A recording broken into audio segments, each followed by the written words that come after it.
Good evening, and thank you for joining us for M4LU's presentation of Restorative Justice 101. Many people are unfamiliar with the rather innocuous, even positive-sounding phrase of restorative justice.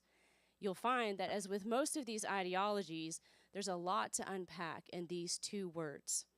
2 years ago, the Williamson County, Tennessee chapter of Moms for Liberty created a video to shine a light on the true nature of this ideological approach to school discipline.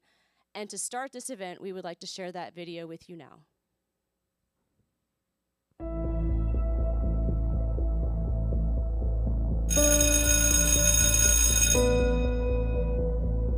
We know that Latino kids are almost twice as likely as white kids to be suspended from school.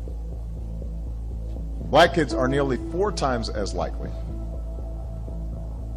And if a student has been suspended even once by the time they're in 9th grade, they are twice as likely to drop out. And that's why my administration has been working with schools on alternatives to the so-called zero-tolerance guidelines. By making sure our criminal justice system doesn't just function as a pipeline for underfunded schools to overcrowded jails, we can help young men of color stay out of prison.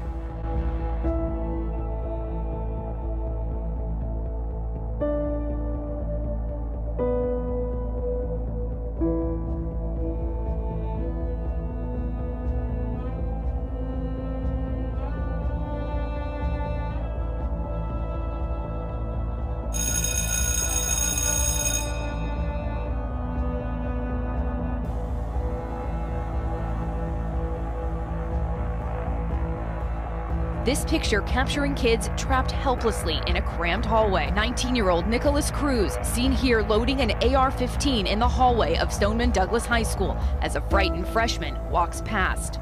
Moments later, Cruz killing 17 students and staff. Oh my God! Oh my God! Before the authorities had released the name of the shooter, all the students knew who it was. Everybody knew who it was without even seeing it. In a season of loss, it is difficult to find meaning in tragedy. The senseless murder of so many, including my own beloved daughter, Elena.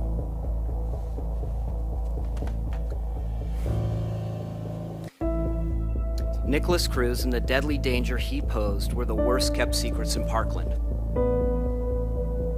with one inexcusable exception.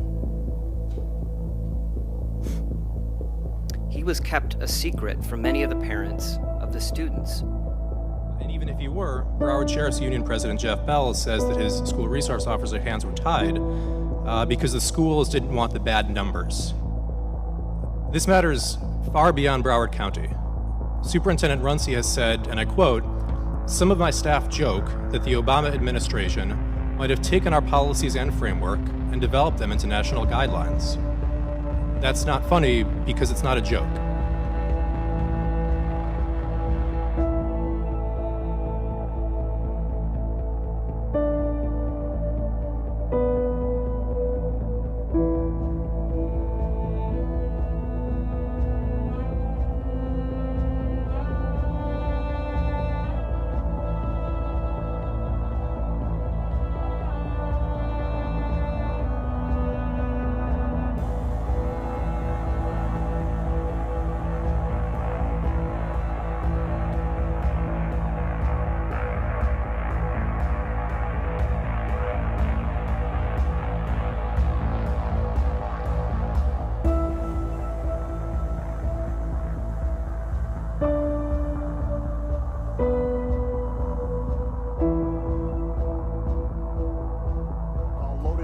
In a middle school. 2 stabbings in 2 different high schools. And multiple fights caught on camera in buildings throughout the Akron Public School District. Teachers every single day because they are afraid to be in the classrooms, to be in the schools. Davis is calling for the resignation of Superintendent Dr. Calvin Watts. She says the district's new discipline policy is a catastrophe and hasn't stopped repeated acts of violence. The student begins punching him again and again.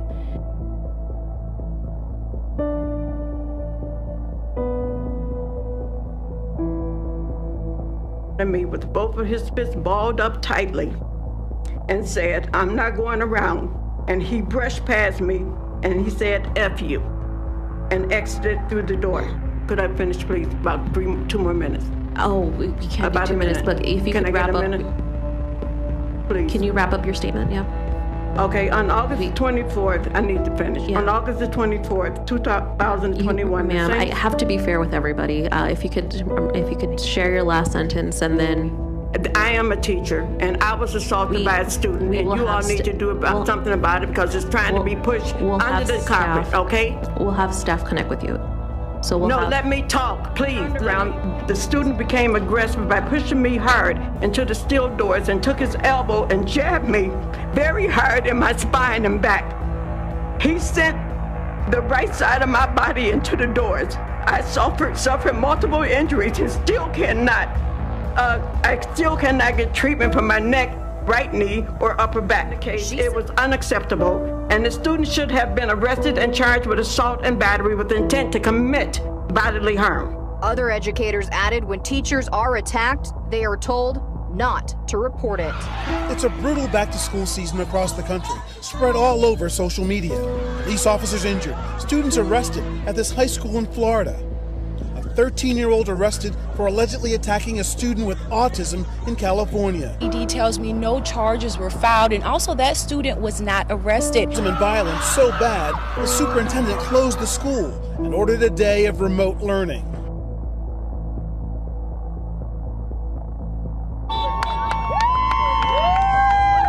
You're in a situation now where somebody is going to die.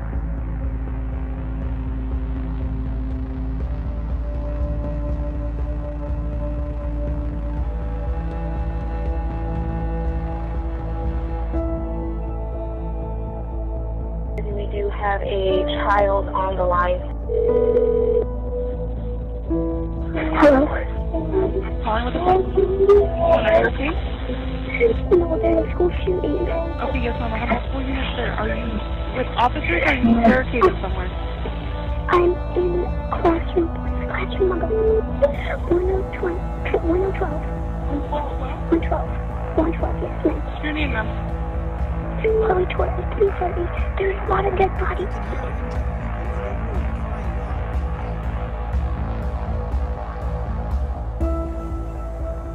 My dad taught me when I was a little girl.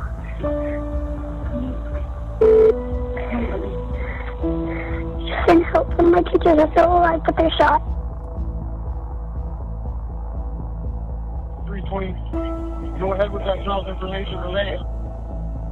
Officer child is advising he is in the room full of victims at this moment.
That video was made 2 years ago, and I think you'll find that it is absolutely applicable and still holds its water today.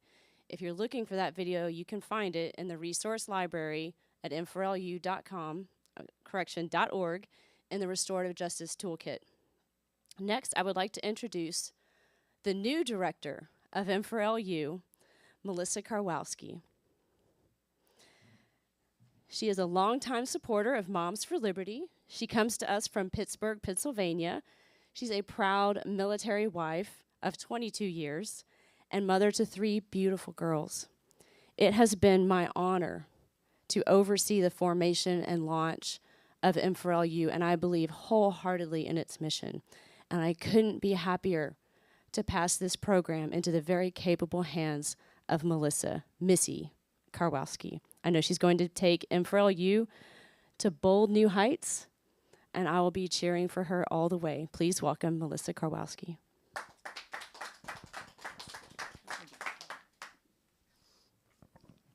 Thanks, Robin. I am so excited to be joining the M4LU team, and so very thankful for all that you've done to get us set up and started. So as we just saw, this month's topic of restorative justice is so important, but it is not generally as well known as SEL or DEI. So let's go to Christy Slape, our mom on a mission in Williamson County, Texas, to hear what people on the street know about restorative justice. Hi, I'm Christy, mom on a mission with Moms for Liberty. Today we're in Round Rock, Texas at the Kalahari Resort and Conference Center asking people what they know about restorative justice. Here we go. Hi, this is Christy. I'm here in Round Rock, Texas with, what's your name? Blake. Maria. Sarah. Jonathan. So I'm trying to find out what just the general public know about certain issues. And this month we're talking about restorative justice. Have you heard of that before? No. Do you know what that means, or have you heard of restorative justice? No, I don't hear that. I haven't heard of that, no. Does that mean anything to you? Do you know what it means? Not really, but from the sound of it, I would say it has to do with giving someone a chance to do better. Have you heard of restorative discipline in schools? No, I haven't heard of that. And you're a parent with kids in school? Yeah, okay. And what about restorative discipline? Does that sound familiar to you? I know discipline, but I don't know restorative. What is exactly that means? Restorative discipline is kind of a new style of disciplining students who maybe are disruptive, who break the rules, and giving them multiple chances and talk therapy and returning them back to the classroom. Do you feel that it might be dangerous or consequential to have a disruptive student who's breaking the rules return back to the class? You know, as long as they acknowledge their behavior and they seem to be getting over, you know, what issues they're having or whatever. As long as they're doing that, then I think they should deserve a second chance in the classroom. But if they keep repeating the behavior, then it's time to maybe figure something else out. Do you feel like that could be problematic? No, that's just the phase of their the children life. You know, it won't be there forever. Child being a child, it's not a big deal. Those who are not parents, it might seem a little disturbed for them. But those who have parents, they know the child, how they will behave. It's case-by-case basis, but I think the vast majority would probably respond well to that because they really don't want to be treated like an outcast. Most people, there's a reason why they're disruptive. And how do you feel about, modern day discipline not really involving any kind of harsh or painful consequences? I think it's severely lacking. That's the reason why people can feel like they can do whatever they want with no repercussions. A lot of times those same kids are able to go back into the classroom over and over, even if they've been fighting, which could possibly create an issue for the teachers and children. Do you see how that could be a problem? Yes, it's a big problem. Okay. I think a lot of teachers are leaving the profession who are very good teachers because they feel like they don't really have control of the classroom or the support. They don't feel they're safe either. That's right. And a lot of it kind of goes back to the restorative discipline where the same student who is breaking the rules and actually causing anxiety among the other members of the classroom who are there to learn, they keep returning back to the classroom. So do you think teachers have, do you think they're in the right space where they're thinking they're going to have to leave the profession because they really don't have any other options? As long as the school system doesn't give them any support, they don't really have much other choice. I don't know if you have a family member, maybe that's a teacher, but if you could just put yourself in their shoes and think about being in a classroom where a student has been extremely disruptive, who has maybe harmed another student, and then comes back to your classroom. Can you imagine what that would feel like if you knew that that student had the potential to do that again? Yeah, I mean, that wouldn't be good. After, a second chance, and it's probably, you need to figure something else out and have a different path to take or something. Do you think that there should be a balance, and do you think that would help with some of the discipline issues if kids were engaged in rigorous academics? I think it's kind of reverse what it should be. More academics should be taught to the kids at school and more of the social stuff. Obviously, that's part of interacting, but more of that should be addressed at home by parents. Well, thank you so much for answering our questions. I hope you'll have a lot of fun today. Okay, you're welcome. No, thank you for your time. I appreciate it. Thank you. Thank you so much for your time. I appreciate you answering the questions. Hope you have a great day. Enjoy yourself. You're welcome. Thank you. Thanks for joining us today. I'm Christy, Mom on a Mission with Moms for Liberty. We look forward to seeing you next month when we ask people what they know about gender ideology. We'll see you soon, y'all.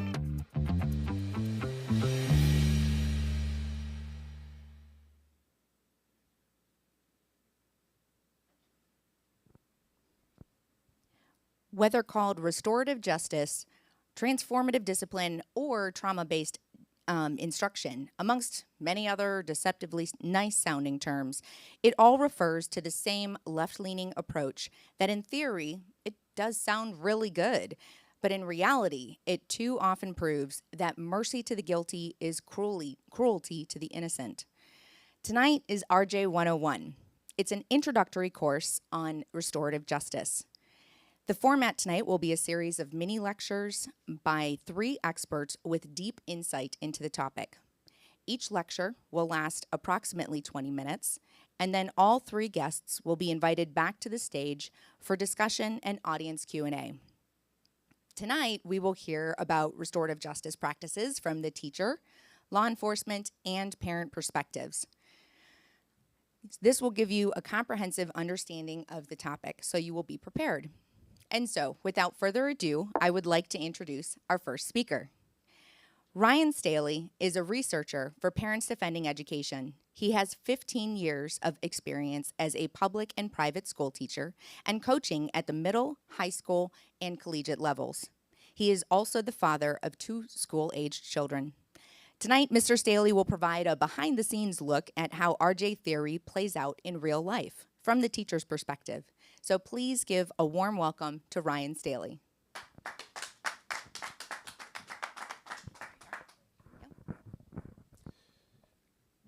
How we doing? My name is Ryan Staley, former teacher, as Missy already went through. What I'd like to do is I'd like to walk through what it's like with restorative justice in the K-12 space. So my background is a middle school teacher, and when I first started teaching at this urban middle school,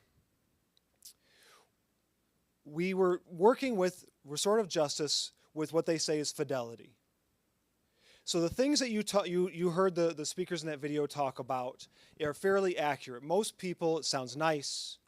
It's we want to give kids a second chance. That's how it's sold to a lot of the public, even to a lot of teachers. So be aware of that. But as we also know, the road to hell is paved with good intentions, to kind of beat the old phrase there. And what I mean by that is this.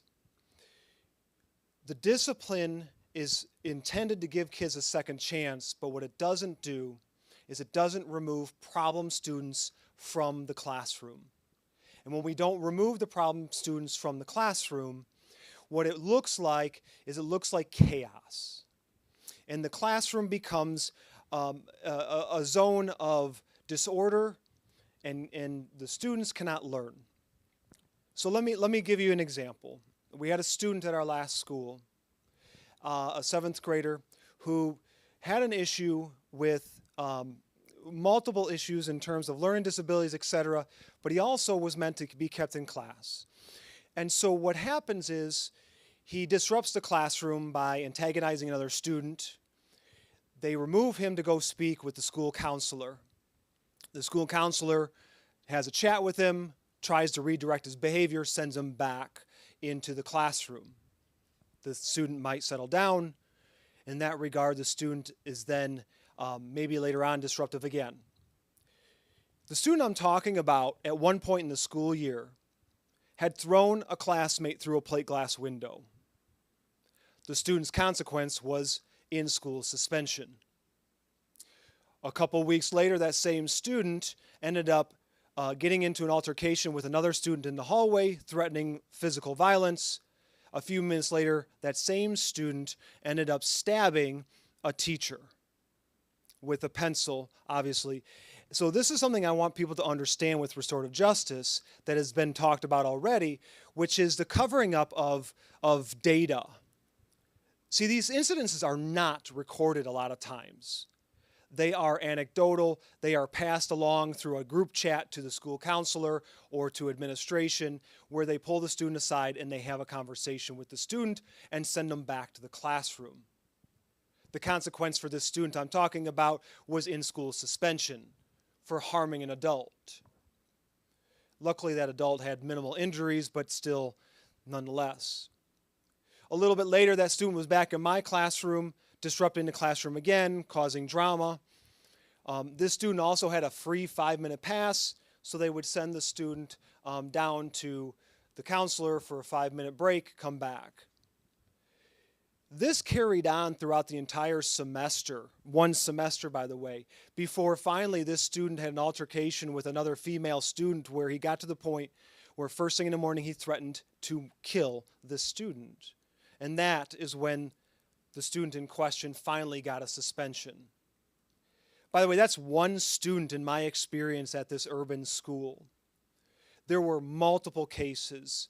I've had students fighting in my classroom, and in 15 years of teaching, I had never had that experience until I worked at this school that did restorative justice with fidelity. I also had scissors thrown at my head multiple times. Was it intentional? I can't tell you because my back was turned. The issue here with restorative justice is, again, it's paved with good intentions. Many teachers are taught that this is best practice in order to keep students in the classroom and to disrupt what we will talk about later is the school-to-prison pipeline, a mythology. But in reality, what it does, in the context of being a teacher, is it disrupts the classroom on a regular basis. And by the way, please be aware that your child's school or your school district in your town might execute this in different ways. So it's on you to investigate how they actually execute and they implement restorative justice. But I can tell you also from research that thousands of districts across the country do some form of restorative justice or restorative practices. Coming back to my experience as a teacher, I have never worked in a building where more students were allowed to throw a temper tantrum, walk out of the classroom, and slam the door. And most of the time, the consequence was either have a discussion with the school counselor, slap them on the back, send them back to the classroom, or maybe they have time in what they call ISS, or in-school suspension. And in that time, and again, this might vary depending on the school, in that time, the student sits in silence to think about their actions. It's basically a timeout. So how does this affect the building, the culture of a school? Well, I can tell you that too. Things were so bad in the school I was in, teachers were crying out for solutions. They didn't know what to do. And so what happened is, at one point, the 8th grade was so disorderly, they actually uprooted the entire in-school suspension and school counselor, and they moved it all down into the 8th grade wing. Well, as you can imagine, things didn't stop happening in the other 2 grade levels. And so things continued to be stressful for the teachers, let alone the students.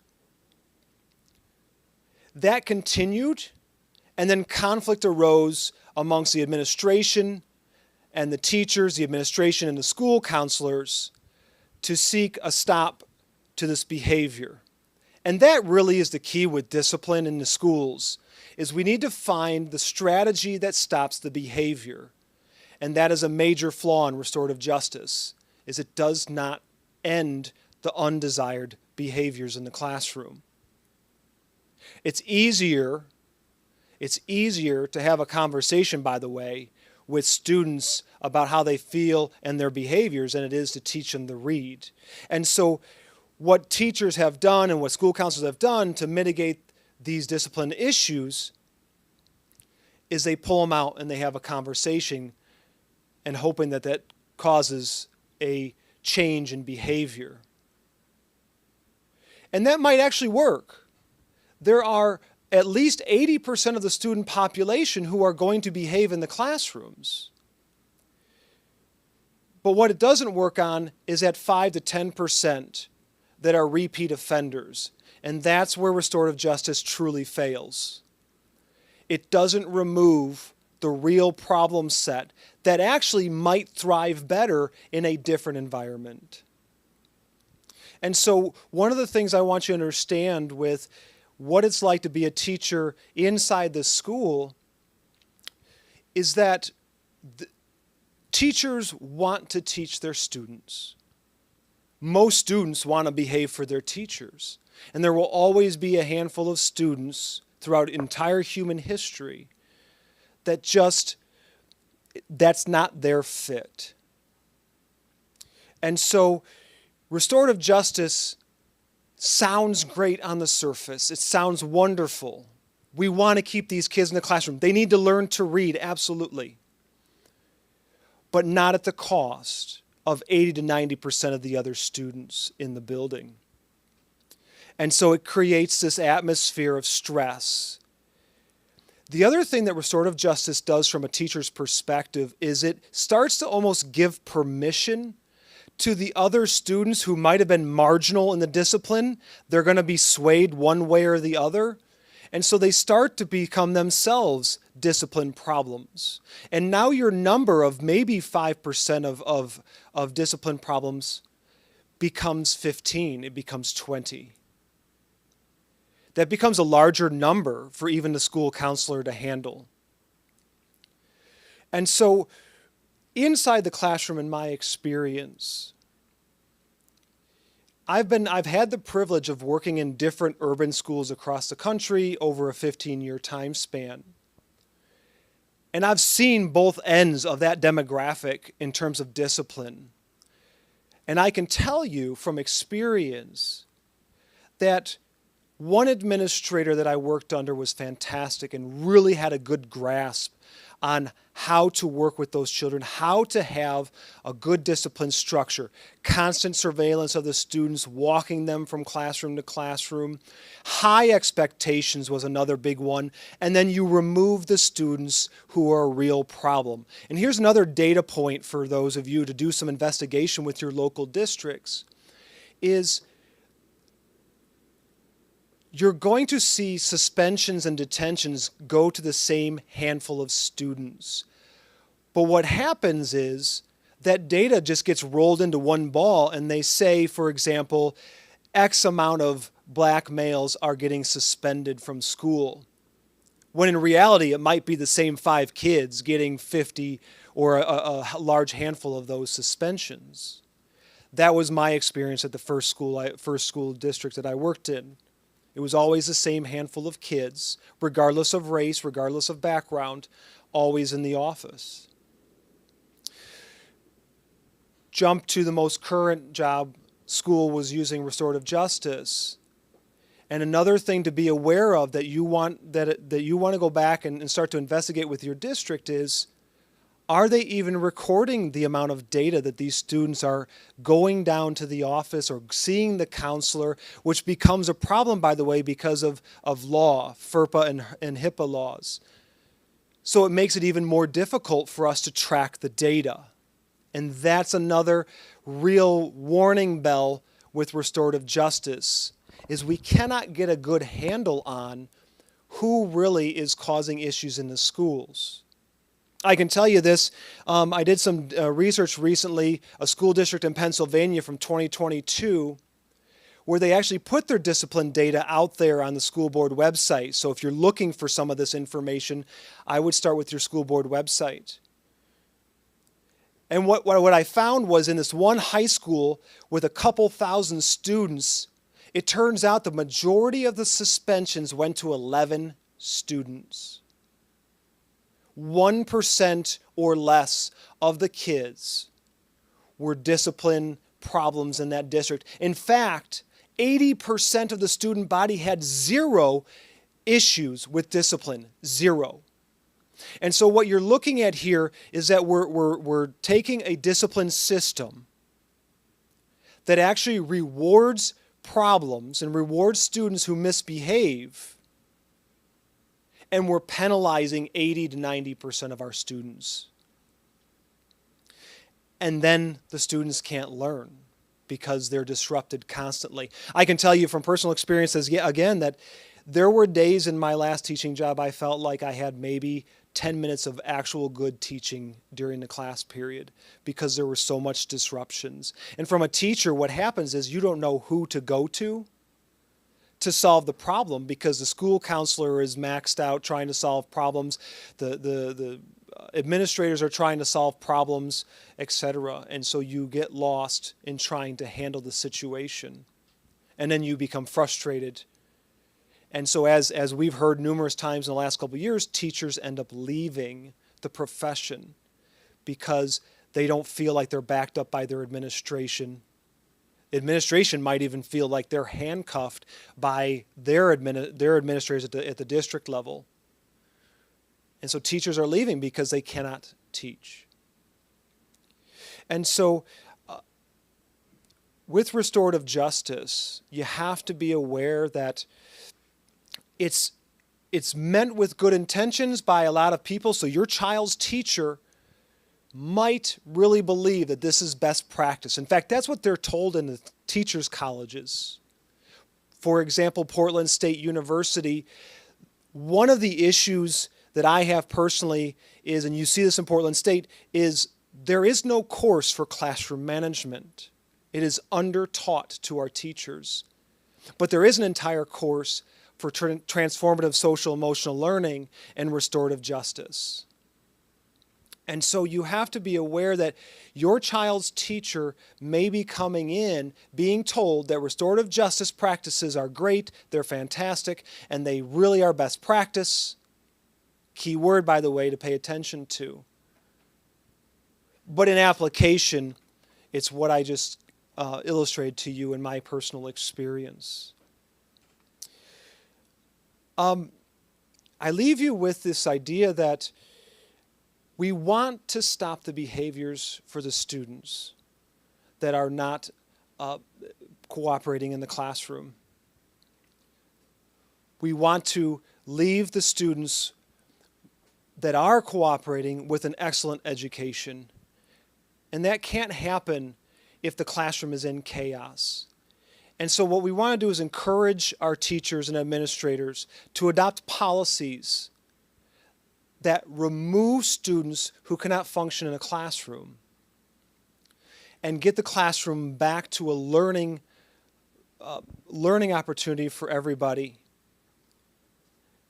But also give those kids that have issues in the classroom with behavior, we give them a chance that is in a better environment for them. Thank you. Thank you so much, Ryan. My background's in data analytics, so I find it particularly fascinating how the data can be manipulated to tell stories that, correlation is not necessarily causation. Okay, now just a quick reminder to the audience, please don't forget to submit your questions for our amazing speakers that they can address at the end of the evening. Next up, I'm excited to present Sheriff Mark Lamb. After graduating as valedictorian from his academy class, he was named Rookie of the Year and then Officer of the Year, followed by Detective of the Year while on active duty. Working alongside federal and local partners as a SWAT officer, he took down some of the most dangerous gangs operating off of the Salt River Pima Maricopa Indian Reservation. He then successfully ran for sheriff of Pinal County, Arizona. He is a proven advocate and proud supporter of our Constitution and will continue to publicly defend it. As sheriff, he focused a lot of time on youth in the community and supports activities that help them grow into successful adults. Spending time in schools, successful jail programs for veterans, young offenders program, and his youth redirection program are just a few of the successful programs under his leadership.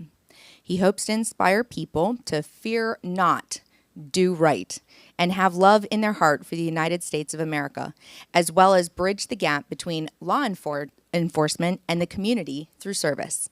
Please help me welcome Sheriff Lamb.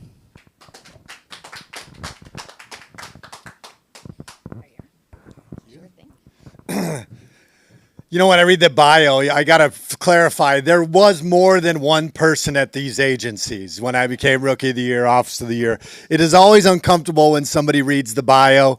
But just to give a little bit more, I am the sheriff of Pinal, or was the former sheriff. I'm getting used to this now. Former sheriff of Pinal County, Arizona, between Phoenix and Tucson. You know, and when I hear this bio, I start to think maybe I sound like a very restorative justice type of person, but I want to talk a little bit about the law enforcement approach to what we deal with in schools, with what we deal with this restorative justice, and give a little bit different view and what we did in Pinal County to address it. I'm going to start with an anecdotal story, which I hope that it will apply. There was a professor that wanted to teach his students about the Salem witch trials. And so what he did is he said, I'm going to go around the room and I'm going to tell a couple of you that you are witches. And the rest of you, I will tell you, you are villagers. And at the end, what I'm going to have you do is you're going to have to form groups. So he does. He walks around the room, whispers in each one of their ears. And then he comes back and he says, okay, I want you to form groups. But here's the thing. If any of you end up with a witch in your group, you fail this class. So they get to now, this is a serious matter. None of them want to fail. So they go around and they start grilling each other, you know, asking each other a ton of questions, trying to figure out who might be the witch in this group. And at the end, there was mostly a couple bigger groups, but most of it were very small, isolated groups. And when he gets them all ready, he says, hey, did you figure it out? Yes, we figured it out. So he has everybody sit down. And he says, can I have all the villagers stand up? And everybody stands up. And he says, can I have the witches stand up? And nobody stood up. He says, can I have all the witches stand up again? Nobody stood up. And one of the students raises his hand and says, Professor, I think you got it wrong. You forgot to tell somebody they were a witch. And he said, did I get it wrong? Or were there never really any witches? And the reason I tell that story is two. One is because it is challenging to be a youth in this world today. You know, they're faced with social media, a lot of challenges that maybe we didn't face when we were younger. They have to deal with the pressures of this. They are constantly trying to form up groups and find their way in these groups. But the second reason I tell this is because messaging matters. And what we see all too often in this country is we see messaging carrying a certain type of project or something, an agenda that they want to exact in a certain field. The youth is no different. As a matter of fact, we see a lot of these programs rolled out. And oftentimes they're painted as very good programs. The Restorative Justice sounds really great. Or the SAFE Act.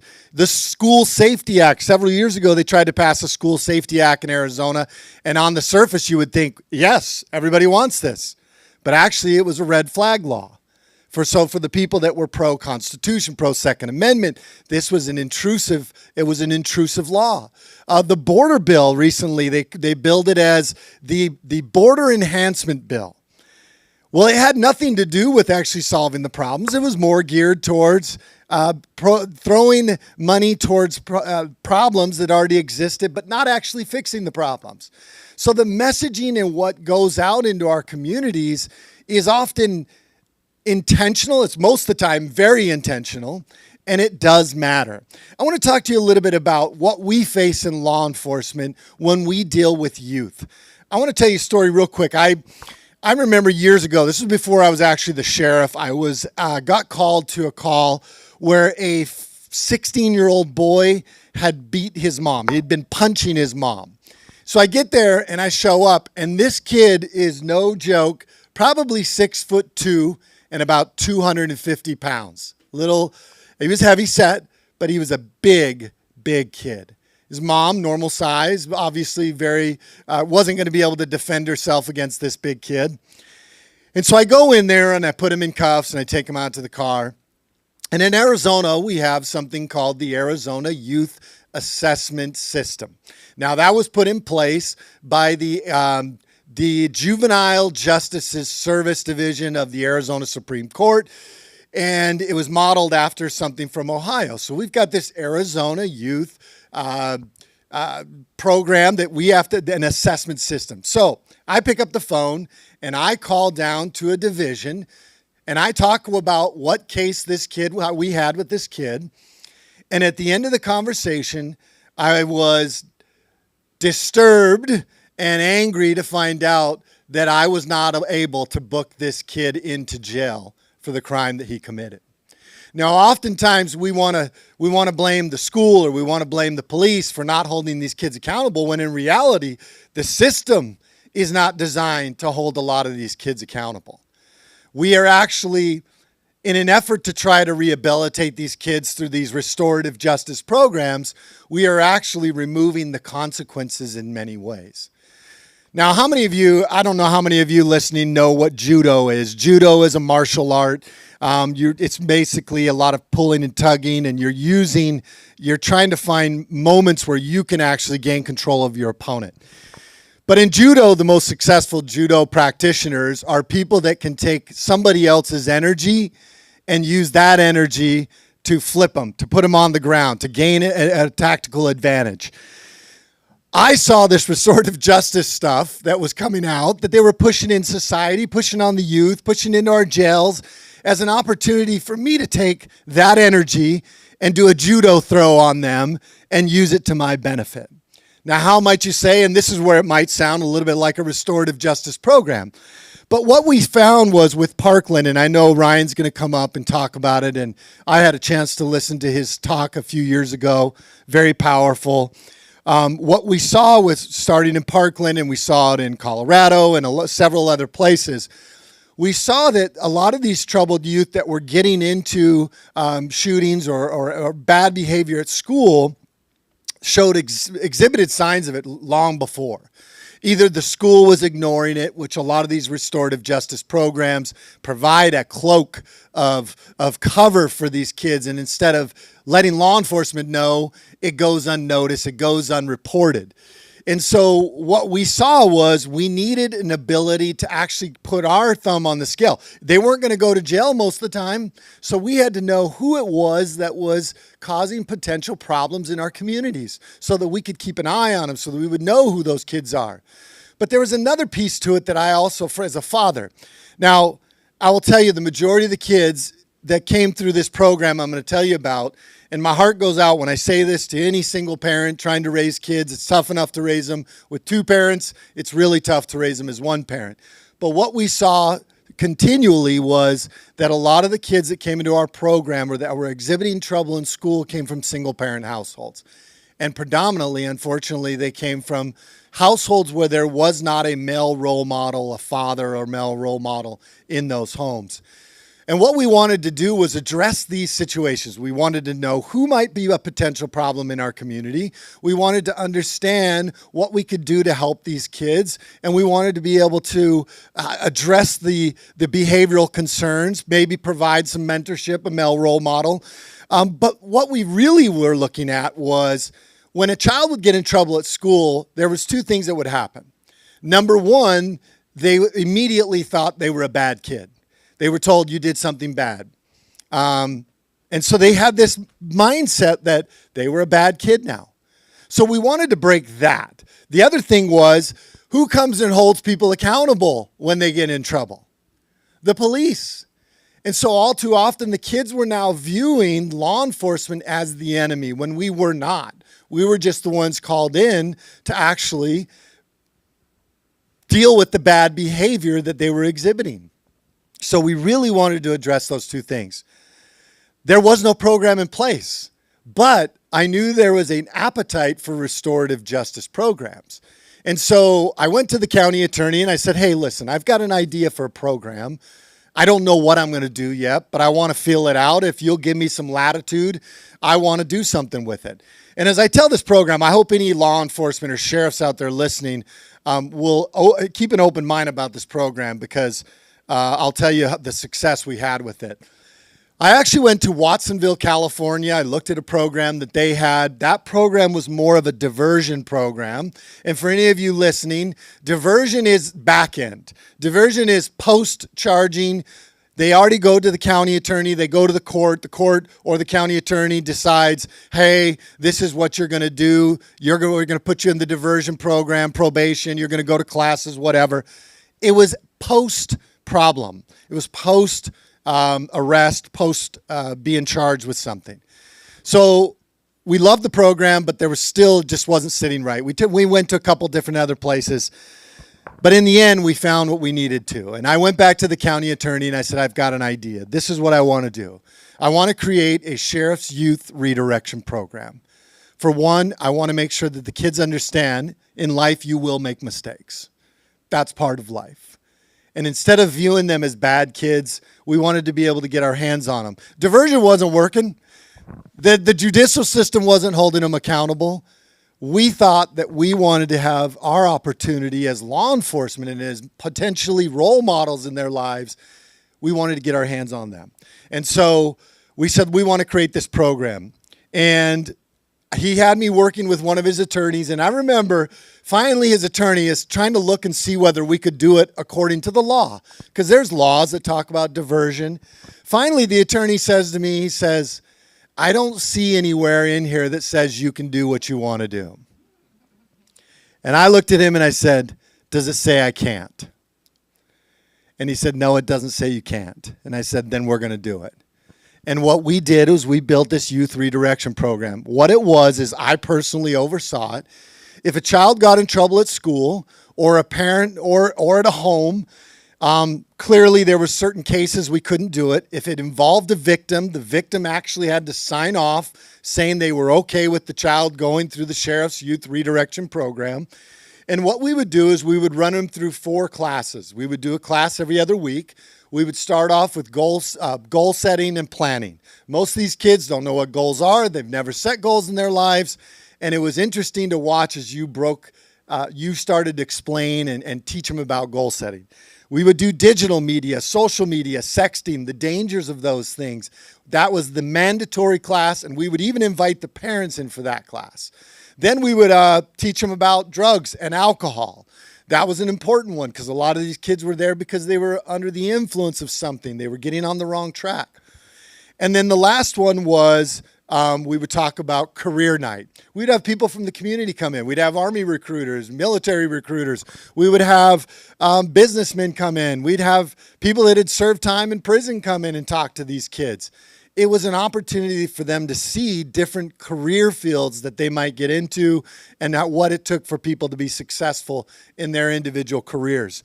And then we did something else. We made them go through 8 hours of community service, but the community service was a little different. We made them go through horse therapy. So we'd make them go out on a Saturday and they had to do 8 hours of horse therapy and they would shovel crap and clean up the stalls. And then they would get a chance to clean the horses and sometimes even ride the horses. Probably one of the single most valuable things, if you haven't spent time around horses, very therapeutic. And actually the kids learned to connect really well with the horses. The horses are very perceptive. Probably one of the most impactful pieces of the program. As a father, I have 5 kids. I want to go back to when I said that predominantly most of these kids came from broken homes or single parent homes, but that wasn't always the case. I'm the person that doesn't fall in that. I have 5 kids. One of my kids got off the wrong track, got into drugs, got into fentanyl, and got going down the wrong track, the wrong path. And as a father, I wanted to do what I could to help another parent who was going through what we were going through. My son was too old as I started really developing this program. But it goes to show you, for any parents out there, there is no foolproof parenting method for keeping kids out of trouble. Years later, my son actually cleaned his life up, and my wife asked him, what could we have done different? And he said, Mom, nothing. I was going to make the decisions I was going to make. What you did was you gave me a place to come home to. A lot of these kids who go through these problems don't have a place to come home to. They don't have a family to come home to. And so being able to provide some type of mentorship, some type of male role model, some type of challenging. we would make the kids return their goals and their planning. We would make them return those to us the following week. And what we would do is we'd said, if you return them, I'll bring you something. I'll bring you some Takis. I'll bring you some Monsters, whatever it was. The Monsters, for parents out there, you know, it was soda. We brought them whatever. But, you know, within reason, $5, $7. And for that little bit of a reward, almost every single one of them would do their goals. And what it is most kids nowadays are not being challenged. They're not being challenged to make themselves better. You know, our school system is set up to really run at the pace of the slowest kids more than it is for the pace of the fastest kids. You're going to hear two terms whenever they talk about restorative justice or reentry programs or anything that is a little bit sensitive. You will hear terms used all the time, and they are equality and equity. Be aware of first of all, equality is guaranteed by the Constitution. Whether you're a male, female, whether you're black, white, Hispanic, Caucasian, Asian, whatever it is, you have the same equal rights. Whatever your religion may be, your cultural background, the Constitution guarantees you that. Many people will try to make you feel like that there is an equality, but the Constitution guarantees equality. The problem one, the dangerous one is equity. Equitable. When you have equity, what it means is we're going to take from this person to give to that person so that everybody's equal. And oftentimes we ignore some of the statistics and the glaring facts because we don't want to address the hard truths of why children might be going through this, whether it's a single parent home, whether they come from a family where they're deeply involved in gangs, whatever it is. Sometimes in an effort to not deal with the hard truth, it's easier to create a program called Restorative Justice, which is they view it as equitable to everybody. But when you do that, you're not really addressing the problems that you are dealing with, and you don't actually get good solutions. What you get is you get a blanket over everybody when that necessarily wasn't the right answer. Our Sheriff's Youth Redirection Program, in just a little less than 5 or 6 years that we were doing it, we had well over 200 kids come through that program. Some of them got in trouble, some of them. And what we did is we would put them through this program instead of being charged. They wouldn't go to the county attorney's office. It didn't go to the court. If they completed the program at the sheriff's level, they were good. And we removed it. We didn't file the charges on the case. But we also had a piece of it that was the mentorship program. And we had well over 200 kids go through that program with less than 5 kids reoffending. And what we found was there are programs that work. There are programs that you can put in place, especially when the justice system is not necessarily doing what it's supposed to do. Well, I can't change this Arizona Supreme Court says that what is the Arizona Youth Assessment System. I can't change that overnight. But what I can do is use that energy and work through the programs that I'm able to implement as a sheriff to be able to benefit my community. Having the parental involvement, having community involvement, ultimately these programs allowed for us to really keep a good eye on who had some serious mental health problems, behavioral problems.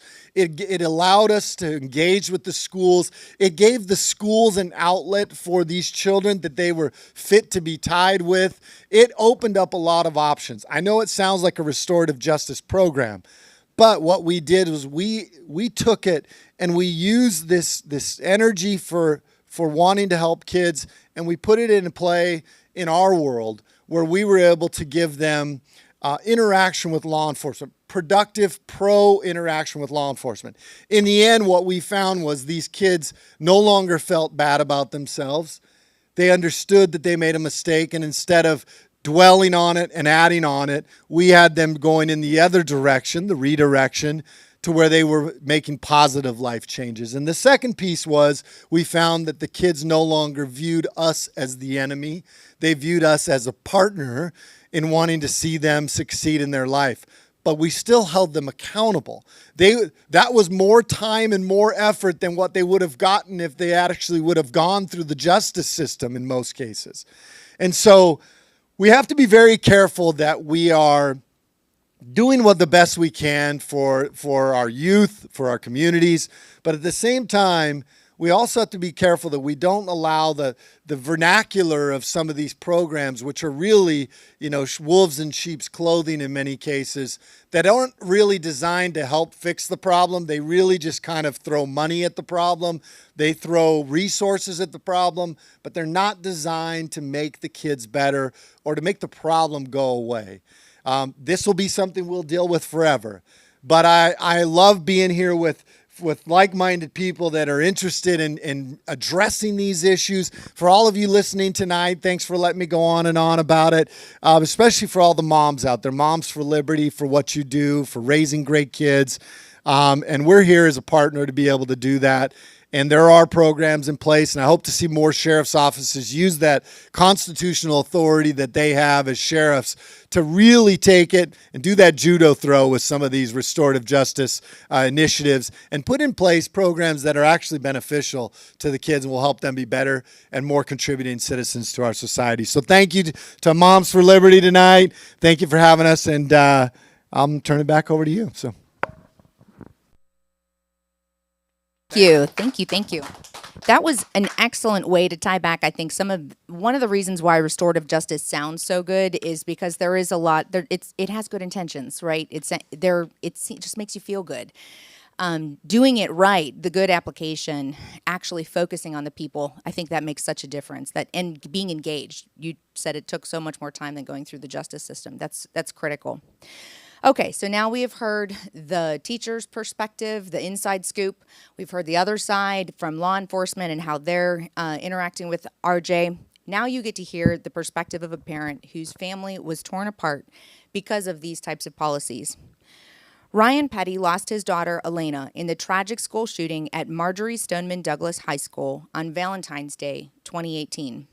Since then, Ryan and his wife Kelly have been actively involved in the public policy arena as advocates for improving school safety through early identification and intervention of potential threats. Ryan was appointed in March 2018 by Governor Rick Scott to serve on the Marjorie Stoneman Douglas Public Safety Commission. He was appointed by Governor Ron DeSantis to the Florida State Board of Education in January of 2020. He is also a board member of Stand with Parkland and is the co-founder of the Walk Up Foundation, an organization whose mission is to protect children and teachers at school through the support of evidence-based policies and programs. Please help me welcome Ryan Petty.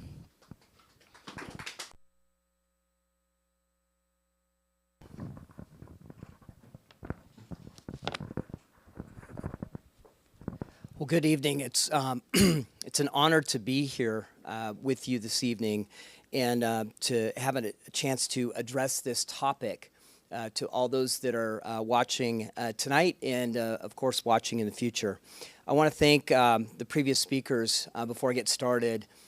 Ryan Staley, thank you for bringing that teacher's perspective and helping us decode and understand a little bit about what's going on in the classroom. And Sheriff Lamb, thank you for your presentation tonight, but more importantly for taking ownership for these kids and actually putting a program in place that changes their lives as opposed to some of the stuff that's out there. So thank you for that, Sheriff. So, I speak to you tonight not just as an observer of policy, debates, and academic theories, but as a father. As someone who has seen firsthand what happens when ideology replaces responsibility, when a dangerous idea is prioritized over the safety of our children.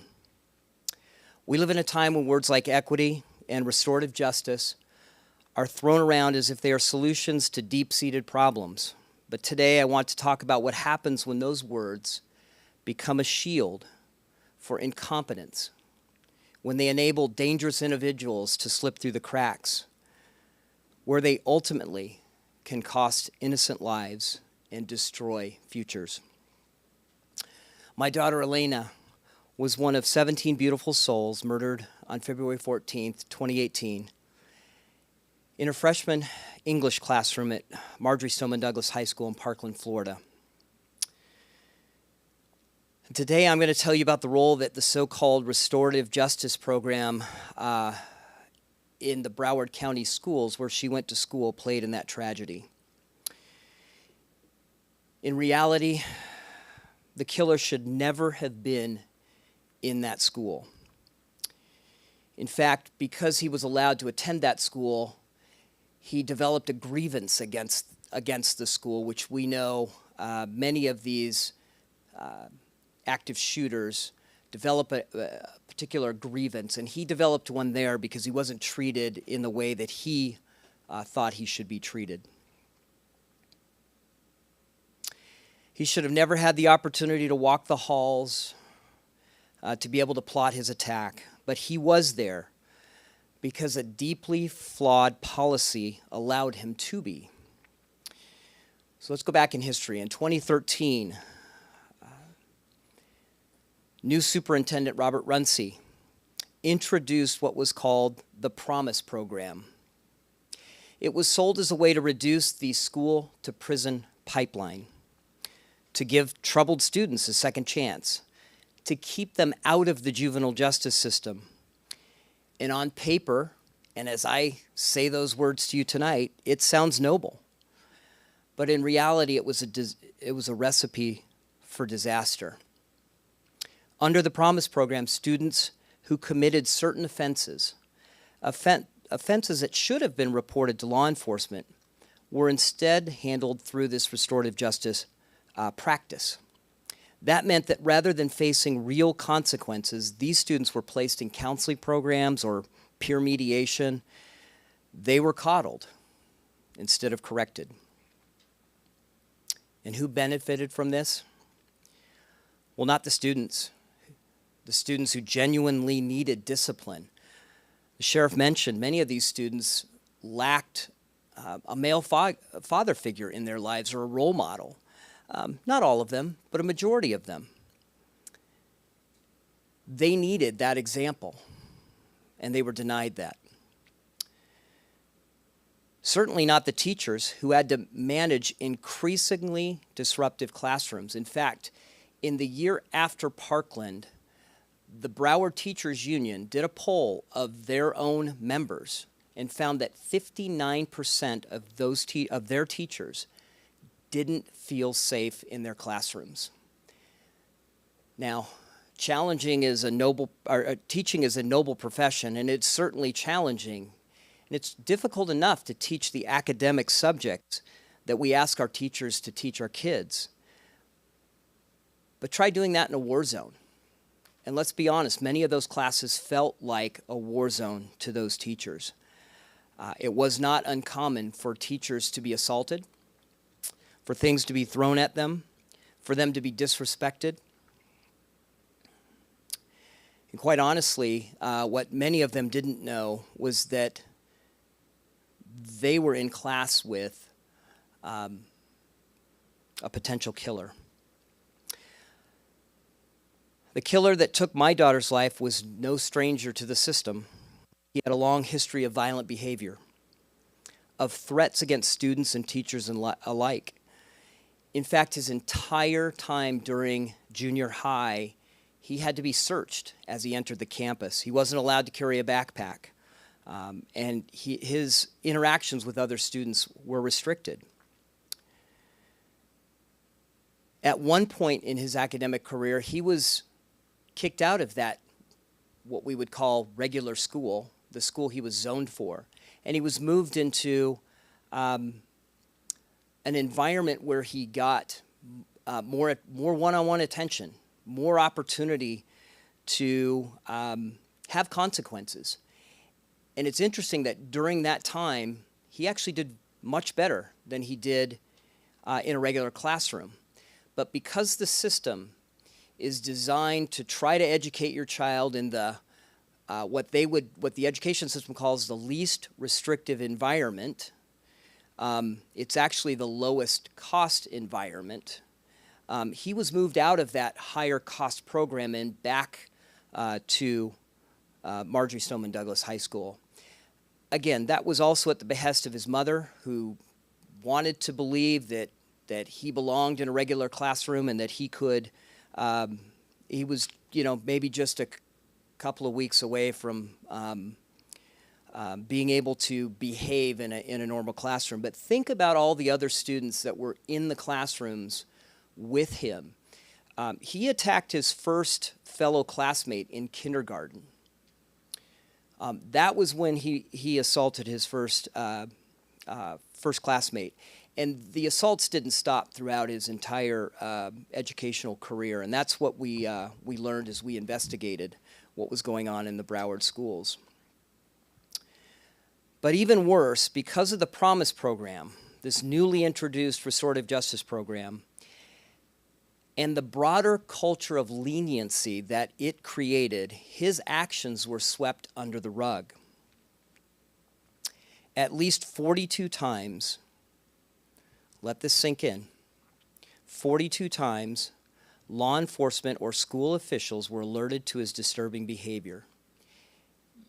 Yet he was never arrested, never expelled for any serious length of time, and never properly reported to law enforcement. In fact, part of the challenge with this restorative justice program in particular was an anti-law enforcement culture that developed within Broward schools, where law enforcement, who was there on the campuses to protect students precisely from the kind of tragedy we saw at Marjory Stoneman Douglas, were often viewed with suspicion or as the enemy, when nothing could have been further from the truth. Information was not shared between law enforcement and the school district. Why? Because of the Promise program, Broward County Schools had created an environment where reporting criminal behavior was discouraged, where arrests were seen as failures of the system rather than the necessary interventions, where the priority was not the safety of students, but rather protecting the school district's statistics on discipline. In the year after the Promise program was initiated, the superintendent and the sheriff did a press conference and announced that juvenile arrests in the county had, and I will use the term, miraculously dropped 53%. Why did that happen? Well, they simply stopped arresting students for behaviors that they had previously arrested them for. There wasn't anything magic about the Promise program or restorative justice. They simply stopped dealing with the problems. What we later learned was the school district under Superintendent Runcie's leadership had struck a deal with the Obama administration to reduce suspensions and arrests in the name of equity. And that deal came at a deadly price. Restorative justice is built on the idea that traditional discipline is unfair, that it disproportionately affects certain groups, and that should be replaced with community-based solutions. There's a word we'll probably talk about later, and a key, a red flag for any parents out there that see that kind of language. The problem is, in reality, it removes accountability. It sends the message that bad behavior doesn't have consequences. In fact, restorative justice is built on what I like to call mysticism, mythology, and money. Mysticism in that it takes ideas like, we want to help these kids out, or we want to stop the school-to-prison pipeline. These things sound good. It mixes it with some sort of tribal mysticism. It creates a mythology. Superintendent Runcie walked around the county touting the successes of the Promise program in reducing recidivism, in reducing juvenile arrests, in reducing the disparate outcomes. It was, in his words, a more equitable program. That was the mythology. And then the money came in the form of grants from the federal government. What happens when students learn they can threaten teachers, assault classmates, and disrupt schools without facing real consequences? They escalate. They become emboldened. And in some cases, as we saw in Parkland, they become killers. Make no mistake, restorative justice is not compassion. This is not fairness. It is negligence, and it is deadly. What happened in Broward County is not an isolated incident. Across the country, school districts have embraced restorative justice, and the results have been disastrous. In Chicago, violent crime in schools surged after officials replaced traditional discipline with restorative justice programs. Teachers reported being afraid to come to work. In New York City, suspensions plummeted, not because students were behaving better, but because schools simply stopped enforcing the rules. In California, teachers have walked out in protest, demanding a return to discipline policies that actually protect students and staff. Everywhere it is implemented, restorative justice creates an environment where violence festers, where bullies thrive, and where good students and teachers pay the price. So I want you to ask yourself, who benefits from these policies then? Well, it's not the students, not the parents who entrust their children to the school system, not the teachers who are left defenseless in chaotic classrooms. The people who benefit are the bureaucrats who get to pat themselves on the back for the progressive policies, the school administrators who get to boast about lower suspension rates while ignoring the fact that violence is going unchecked, the politicians who get to claim they're reforming education when in reality they are dismantling discipline. So who pays the price? My daughter did. Students that suffer from unruly classrooms. Teachers suffer because they can't do what they love to do.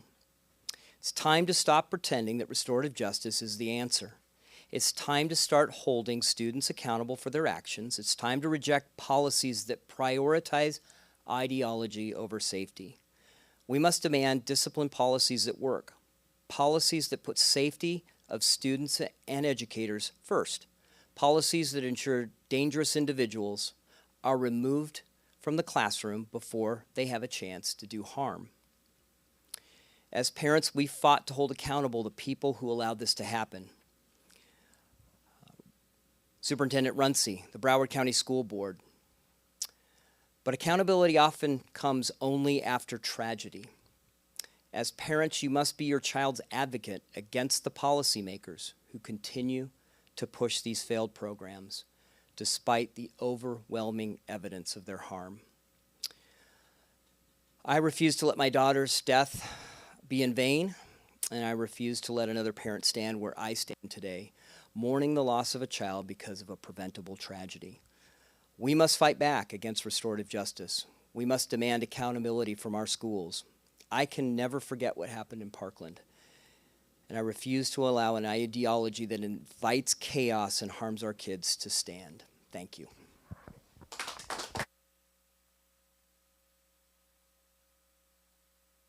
Thank you so much. We certainly I cannot even begin to imagine what that must have felt like, and I'm so thankful that you're fighting and helping us, the rest of us parents, to fight against this. Okay, now we're going to pull the rest of the speakers up on the stage. We need to do a little rearranging, so we will be right back.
Okay, welcome back. Wow, that was a fantastic presentation. I really learned so much, and I also just really appreciated hearing all the different perspectives. You each have such a different view on life in general and how you interact with this and the type of experiences you've had. So it's really, really helpful to have that. Okay, so then I know we've got some questions already submitted, so I'm going to just start going down the line. The first one, I think, Ryan, you might be able to answer best. Are schools required to publish that they are using the restorative justice model, or are some using it but calling it by another name, or just not publishing anything about the method of discipline? Yes. So what, I don't know if schools are required to post what their discipline structure is. What we found at Parents Defending Ed is that a lot of schools are putting restorative justice into policies in the district, so they can go there and they can search to see if it's in actual policies. Some schools will, like within a district, a school by school, will have their own policies. Although I think over the last number of years, districts have kind of started to kind of like centralize what the policy is, and then it could just be up to the teacher. It just totally depends on your district. So you have to do some investigation. You have to get in there and you have to talk to teachers. You have to have conversations with the principals and really find out what discipline system they're using. But yeah, it's. Or what other words are there? Well, Ryan's on the right track, and I don't say that just because we share a name. Good name. You do need to do some investigation. As a parent, one of the things I would do is start asking my kids, what happens when X happens at school? How is that handled? Do you know what? The kids kind of know, or they learn by being there, what some of those discipline policies are. And kids, if your kids are like mine, they have an innate sense of fairness. So they will understand if they think the discipline policies are being meted out fairly, or whether or not there's some preferences being shown for certain groups, like the athletes or whatever. But I would, as a parent, I would say ask your kids what's going on. And I'm going to come at a different angle. If you don't put guardrails on the schools, they'll call us for everything. They'll call us for every dust up. They'll call us for every little thing they find. They'll call us for every little thing. And in the reality, a lot of those things should be handled at the school level. But there should be some level of reporting back to law enforcement for a kid bringing something to school, that's contraband, but it's not a gun or something like that. Doesn't necessarily have to be reported to law enforcement. So there's certain behavior, and this is where we really try to work with our educators to understand what would be alarming to us, what should be reported to us, but we can't take every little complaint they have. And if you do open that door, the schools will call you for every little thing, because they want to pass that difficult part of discipline and holding kids accountable. They want to automatically pass it on to the police when it's not necessarily in our realm to do it. I have go ahead. Well, you had asked about investigation. So what I mean by that is, so I would start with Ryan and what Ryan said, talk to your children, find out, hey, how are they operating at school? Start talking to your teacher, your child's teacher. They're going to be friendly to you. So, and ask them questions. Back to school night is a great night. You're in their classroom. They should, if they're a good teacher, they're going to have a discipline structure of some sort on the wall, because they're going to want to teach the kids. And then ask your building administrators, what's the policy? I'd say for me as a former teacher, I always had a problem with this like circle of consequences, instead of like, I'm very much like, you do this happens, this and this. So, you should investigate, you should be asking questions, go to your school board website, sometimes some of these districts put it right on their website, like what they're doing. And I was going to say too, and it was more of a question for Ryan if I can, but just, if a parent came to you and said, hey, I want to back you up as a teacher, I'm interested in understanding how you discipline and how that works, would you have been receptive to that? Yeah, totally. I think most teachers would, especially if you approach them properly, not confrontational. They're going to want to tell you about their discipline in their classroom and so forth. And if I could just add one last thing, Yeah. Ryan brings up a really great point. If you want to know who the kids are that are really troubled in school, your kids know. Not necessarily the teachers or the administrators. It's actually the kids that really are the ones that know. And oftentimes, I think if you go to a lot of the school shootings, you could probably go back where the kids are like, so-and-so is got some problems. And so the kids know a lot. So having that open communication with kids, I think is helpful too. That a lot of the reports we get back to law enforcement started as a parent looking at their child's social media, or there's something their child told them, and then it came back to us in the school, and we were able to investigate it, as opposed to the school telling us. I think you hit on the idea of engagement right there, right? Being really engaged, paying attention. Although as a mom of teenagers, I do kind of wonder, how do you get those guys to talk? Because sometimes they don't want to talk. So would love any tips on that. I'm sure all of his Text parents them would from like. downstairs. There you go. I like it. That actually would probably work. Okay, the next one. Restorative justice sounds very positive, but actually has very negative results, as you covered here tonight. How should we broach this topic with our school board or parents who are unfamiliar in a way that will make them more open to listening? You know, look, the school boards, you got to go to the school board meetings. You got to ask them what is their level of documentation. What is their discipline matrix? You know, what I think parents need to be more engaged. The school boards, as we're seeing lately, you're seeing a lot more parents show up, whether it's books that they don't want in their schools or whatever it be. But this is an opportunity for parents to also get in and say, we just want to know what your discipline matrix is. What are you reporting? What are you reporting to law enforcement? Parents are the ones that they owe an explanation to. And so I think it's important for them to be involved in that. And then I guarantee you every state is like Arizona. We're challenged. Our handcuffs are on us and law enforcement because they have put a very strict guidelines as to who we can hold accountable as children, who can go to jail. So not every kid that commits a crime goes to jail. As a matter of fact, very few of them will actually score high enough on the matrix to actually go. I also think encouraging teachers that you know personally who are in a place where their classroom is out of control or their building's out of control, and encourage them to go to these meetings and speak up. My heart went out in the opening video to the one teacher who was trying to get the board to listen to her. For teachers that might be listening to this cast, the same thing is you need to start going in front of the board and voicing your opinion on these things or your experience. Again, opening video, I saw another school board meeting where there was like nobody in the room and the superintendent was up for being fired basically.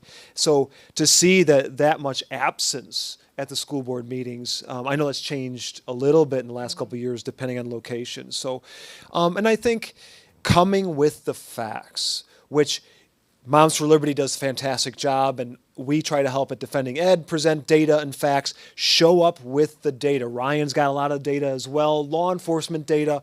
Show up with the facts and the data. They do not lie. That's a great point. You know, Ryan brings two pieces to it. He brings the emotion because it's happened to him, but he also brings the data. Mm-hmm. When you get in front of these school boards, what they really respond to is data. Anybody that's an elected official, if you can get up there and keep your composure, keep your emotions in check, and be able to talk intelligently and within the time frame. They give you 3 minutes typically, 2 minutes. Know what kind of time frame you have so you can put your message together appropriately so that you can be effective when you go to the school boards to talk about the issues. That sounds good. Is there any alternative phrases maybe that someone could come back with when you're trying to refute, as positive as restorative justice sounds, like this is the truth of it, this is what you're seeing? My guess is most of the administrators and most of the school board people don't know what restorative justice is. A lot of these are put in place by NGOs, non-governmental organizations, government groups, from lobbyists from DC.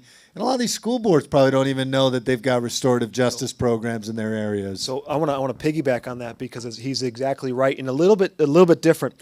What we've found at Parents Defending Education is that a lot of these school boards are passing policies that are coming from their school board associations. And so what they do a lot of times is they will package them up together. They'll pass 20 policies, and absolutely they don't know what's in there.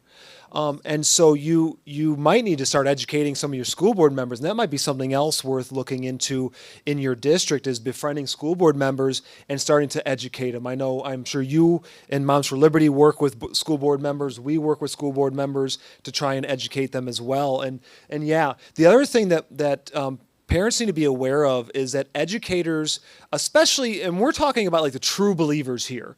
We're talking about the real advocates for a lot of this far left ideology. They will come at you with the research says. And I can say that I reject a lot of the findings that these research is presented. A lot of times it's idea laundering, so it's like layers upon layers, and sooner or later nobody's ever read the original research, which is garbage. And so if you need help with that, reach out to especially Ryan and me, and we can help you dig through some of that. But be aware that they're going to play word games with you as well, and they're going to try to kind of bat you down with the research says or best practice, etc. Yeah, like I do it to my wife all the time. I said, look, people say we should get dinner tonight, or steaks tonight. She's like, who? And I'm like, me. I'm people, So if you challenge them on their statistics, a lot of times you'll hear really good elected officials who have been around the media a lot will say, who said that? What? Please tell me what article you are citing, what study you are citing, and make them tell you what it is, because they'll just come off and say whatever. Most of these people are not getting paid. They're not spending a lot of time really delving in and understanding what their job is as a school board person. But you have the advantage if you can prepare yourself to go in there. I'll add, and to piggyback on the idea of getting to know your school board members, there's a saying, and I'm sure the sheriff's heard this. It's during a tragedy or response to a tragedy is not the time to exchange business cards, right? That's not when you want to know the sheriff or have met the sheriff for the first time. You want to have that relationship established. So, if you're waiting until the school board is voting and you've only got 3 minutes to make your case, it's probably already too late. So those relationships with those individual school board members, building those up, inviting them to, Moms for Liberty meeting where you're talking about restorative justice. I'll guarantee for most of the time, they don't know what they're voting on, and they don't know what it contains. And you just reaching out to them and inviting them and saying, look, we want the same thing. Our objectives are the same.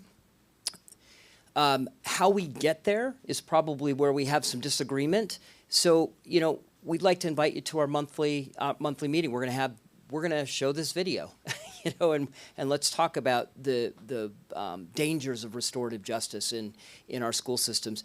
And I think that is a way to change hearts and minds. That is interesting, I think, because it really forces us to step outside of our comfort zone, because you do have to get engaged with someone that maybe you don't necessarily want to get engaged with, but it's so critical to build those paths or the relationships, like you were talking about with the youth program. It's a real investment. So that's a great point. This is an interesting one for me. Is restorative justice more prevalent in your time at public schools or in private schools? Public, for sure. Public. I'm not saying that the private schools aren't using it, especially if they're like NAIS type of schools, like just your typical private.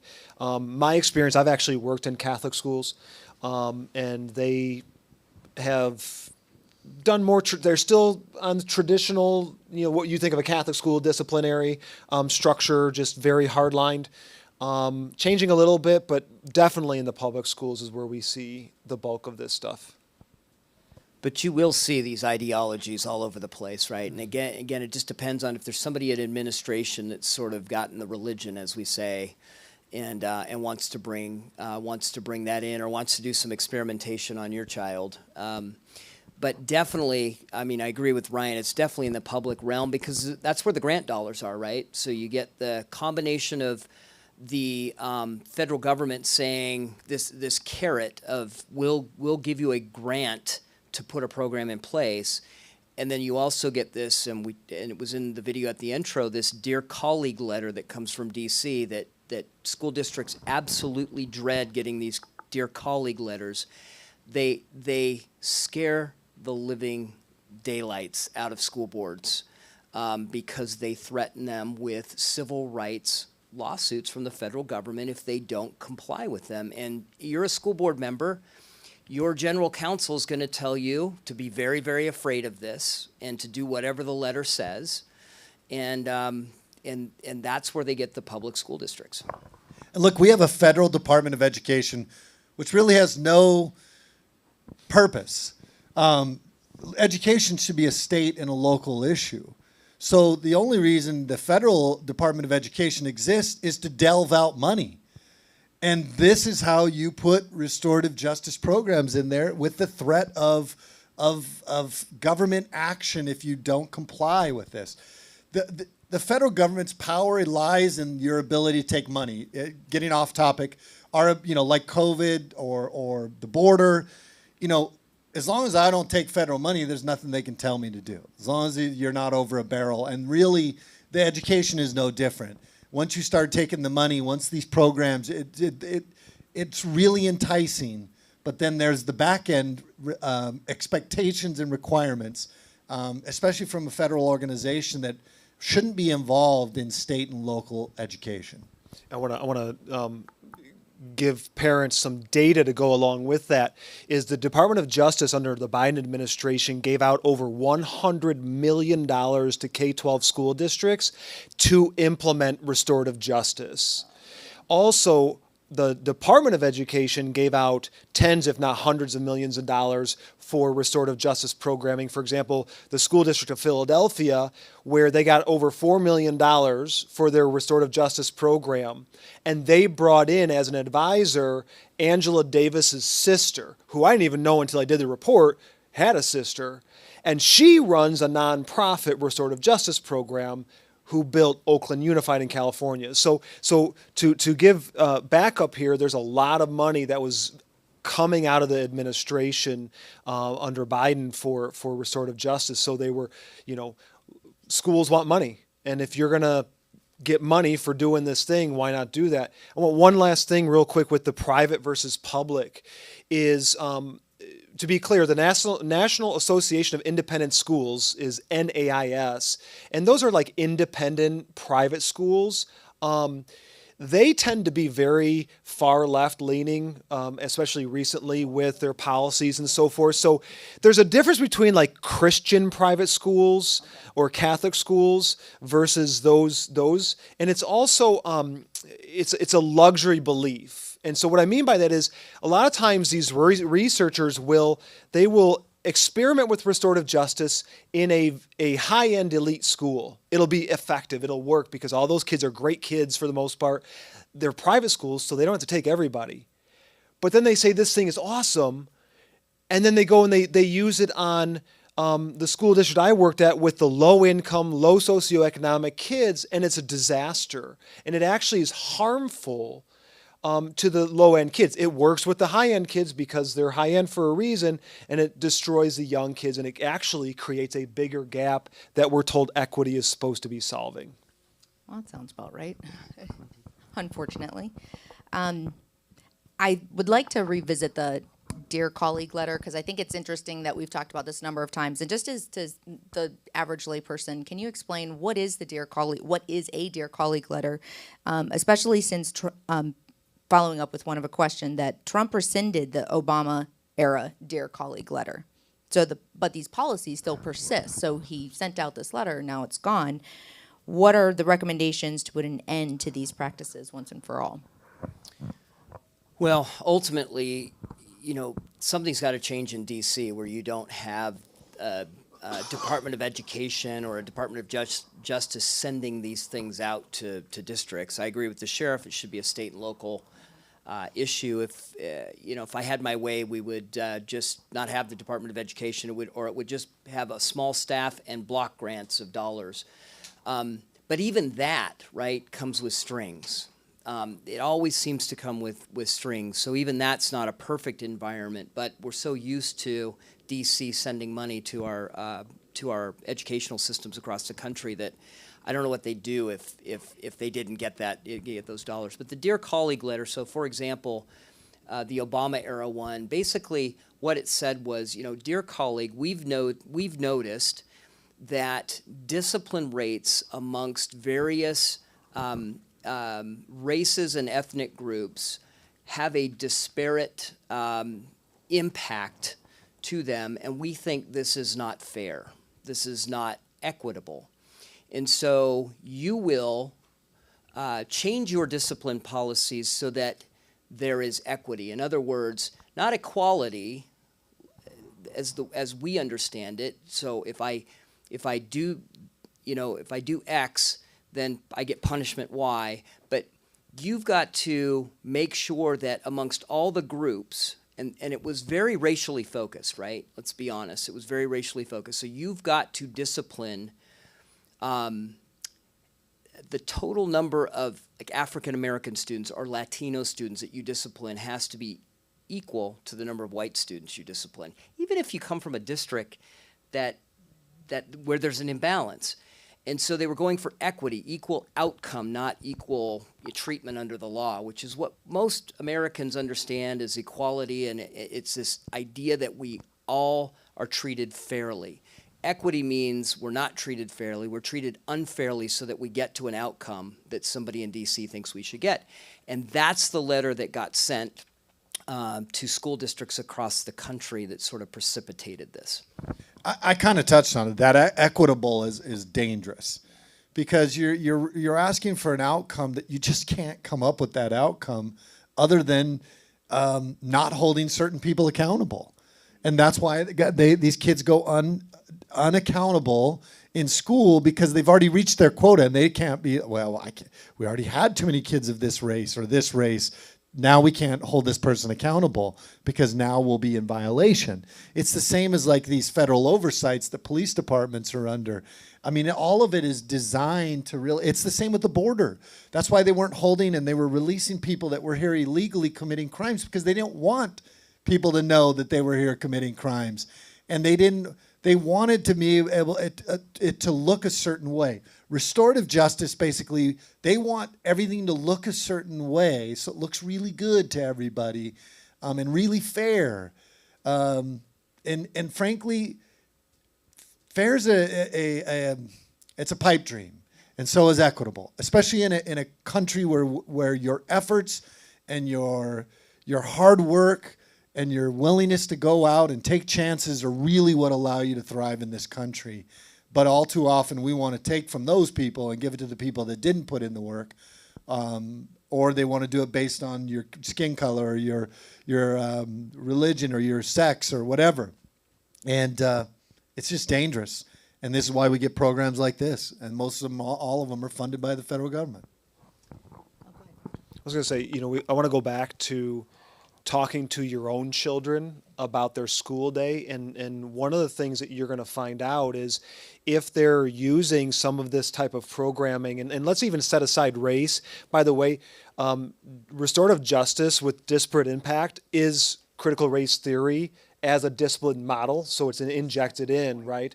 Because they're taking into account that the system is racist and therefore we have to change the system.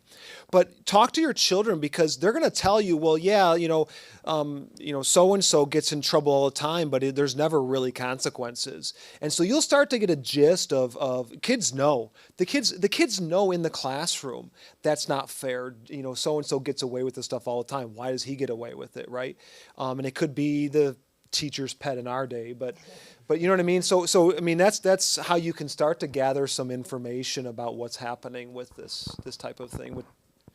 Sounds like it was pretty much just strong-arming and threatening everyone. Mm-hmm. Is really what it sounds like. Yeah. Which leads us to the next question of why do you think Obama pushed the Dear Colleague letter in the first place?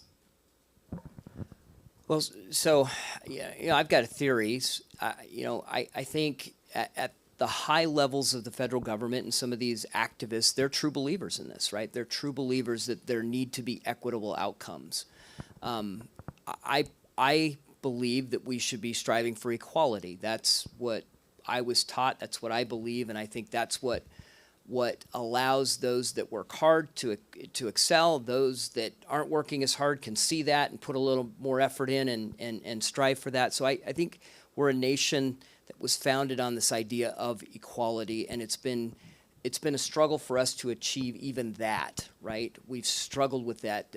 Hundreds of thousands of Americans died over this idea of equality, and so we got to this place, but some people aren't happy with that. Some people want to fundamentally remake, and you remember Obama's language. I mean, he talked about fundamentally transforming America.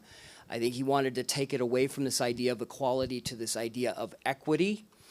And so when you're at that level, then you start sending out, you use the tools of the federal government to implement the policies that you believe in, and a Dear Colleague letter and a threat of civil rights violations and being drugged through the court. I mean, imagine a school board member, imagine going home to your community after you've been accused of violating civil rights, right? Nobody wants to be that school board member or be a part of that school district. Nobody wants their child to go to a school district that violates civil rights. And so that carries a lot of weight, and the folks that really believe in transforming America want to move us from this equality model to an equity model, and this is one of the ways that you get there. And it's another term for it is socialism. That's what equitable is. That's what restorative justice is. That's what all these things are, is an effort to push towards socialism. And that's what Obama was. And a lot of his programs, whether it was, really kind of undermining the rule of law, whether it was the Dear Colleague letters, a lot of that was a push to fundamentally transform America. Joe Biden was much the same, to reinvent America. And so when you do this, you're basically scrapping what you had and transforming it into something different. And the term that sounds the best to them is fair and equitable. And that is socialism. So I think that might actually answer this next question, but I'm going to ask it anyway because it's well said. Many of these ideologies that we see in our kids' schools are only the tip of the iceberg that is visible above the waterline, while there is decades of ideology beneath. What are the ideologies that underpin this radical approach to school discipline?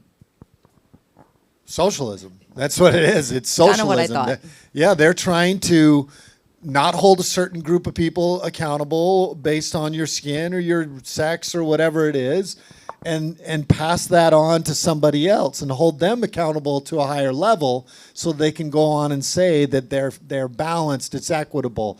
When in reality, in America, we're a melting pot, and you're going to have some hard truths that you have to face sometimes. And sometimes the statistics, they didn't typically lie. You can ask the math. Were you a math teacher? You can ask the math teacher. The numbers typically don't lie. Now, you can skew those numbers and craft them. The FBI does it all the time to benefit them. But the bottom line is that the numbers are the numbers, and when you really crack into them, certain percentages of crimes are committed by this person or that person or whatever it is. We have a hard time in America accepting the hard truth sometimes. And really, if we're going to solve the problems, you have to be willing to accept that. But if you're taking a socialist approach, then no, everybody pays. The beatings will continue until the morale improves. That's the thought process. I'd like to conjure up my inner James Lindsay for a minute. Some of this does go back to Paulo Freire, right? And James has been awesome on this front.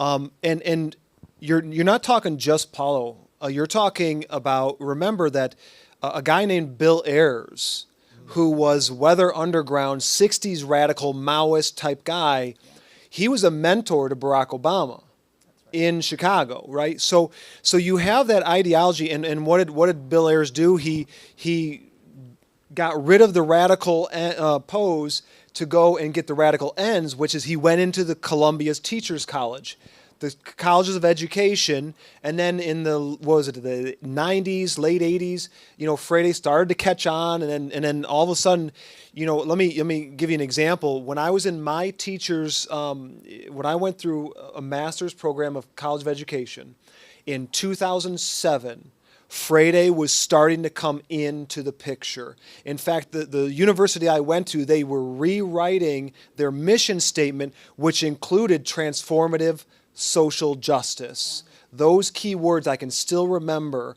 And so even as far back as 2007 and obviously long before that, this stuff started to creep in. And then what we see now is that universities they're not training teachers to be educators, they're literally training them to be social justice activists.